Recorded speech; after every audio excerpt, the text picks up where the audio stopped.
महाभारत युद्ध का हर पात्र बेहद खास था और इसमें सबसे अहम पात्रों में से एक थे महात्मा विदुर। बहुत कम लोग जानते हैं कि महाभारत युद्ध के बाद महात्मा विदुर का क्या हुआ और उनकी मृत्यु कैसे हुई।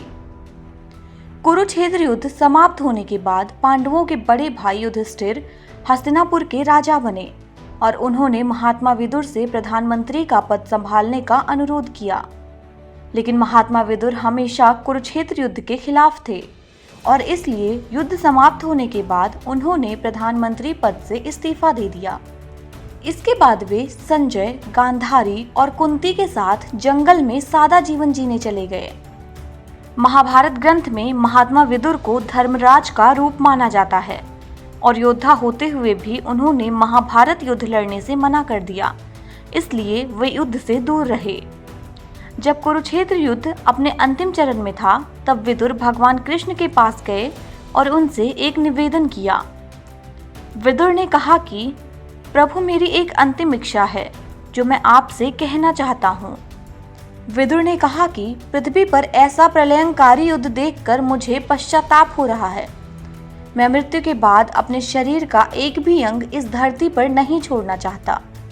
विदुर ने भगवान कृष्ण से अपनी अंतिम इच्छा बताई और कहा कि मैं आपसे विनती करता हूँ कि मृत्यु के बाद मेरे शरीर को जलाया, दफनाया या जल में विसर्जित न किया जाए, बल्कि मैं चाहता हूँ कि आप मुझे अपने सुदर्शन चक्र में परिवर्तित कर लें। यह मेरी अंतिम इच्छा है।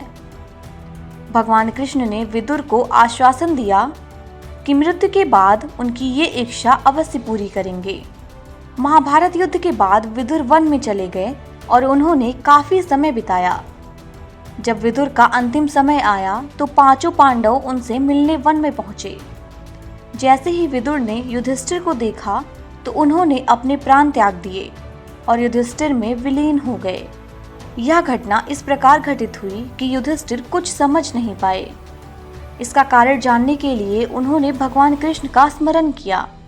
तभी भगवान कृष्ण प्रकट हुए और उन्होंने बताया कि विदुर धर्मराज के अवतार थे और आप स्वयं धर्मराज हैं, इसलिए उनकी आत्मा आप में लीन हो गई। इसके बाद भगवान कृष्ण ने विदुर को दिए वचन के अनुसार उनके मृत शरीर को सुदर्शन चक्र में बदल दिया। ये कहानी यहीं पर समाप्त होती है। हम कल किसी नई कहानी के साथ फिर से उपलब्ध होंगे। तब तक आप हमारे चैनल पर मौजूद अन्य कहानियों का आनंद लें। धन्यवाद।